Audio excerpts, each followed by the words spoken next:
ఈ వీడియోలో వీళ్ళు చేసే ఈ యాక్ట్ని హాకా అంటారు. ఈ వీడియోలో ఉన్న అమ్మాయి న్యూజిలాండ్ ఎంపీ హానా రౌహితి. ఈవిడ వయసు 22 సంవత్సరాలు. ఈవిడ చాలా చిన్న వయసులో న్యూజిలాండ్కి ఎంపీగా ఎంపికయ్యారు. ఈవిడ ఫస్ట్ టైం పార్లమెంట్లోకి ప్రవేశించినప్పుడు ప్రమాణ స్వీకారం చేసేటప్పుడు మావోరి ప్రజలకు సపోర్టుగా హాకాను ప్రదర్శించి ప్రపంచ దృష్టిని ఆకర్షించారు. మళ్లీ రీసెంట్గా పార్లమెంట్లో ఒక బిల్లుని చించేసి తోటి ఎంపీలతో కలిసి హాకాను ప్రదర్శించిన వీడియో సోషల్ మీడియాలో చాలా వైరల్ అయింది.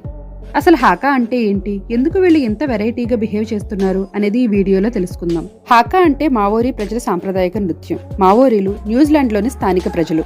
వీళ్ళు పూర్వం హాకాను యుద్ధ సమయాల్లో ఎక్కువగా యూజ్ చేసేవారు. ఇప్పుడు ఎవరికైనా వెల్కమ్ చెప్పడానికి, సెలబ్రేషన్స్లోను అండ్ వాళ్ళ సమస్యని చెప్పుకోవడానికి ఇలా చాలా రకాల సందర్భాల్లో యూజ్ చేస్తున్నారు. బ్రిటిష్ క్రౌన్ మరియు మావోరీ ప్రజల మధ్య 184 ఏళ్ల నాటి ఒప్పందంలో మార్పులు చేయాలని హానా డిమాండ్ చేశారు. ఈ బిల్లుకు వ్యతిరేకంగా నిరసన చేపట్టారు. బిల్లు పత్రాలను చింపేసి హాకా ద్వారా వారి ఆవేదనను వ్యక్తపరిచారు.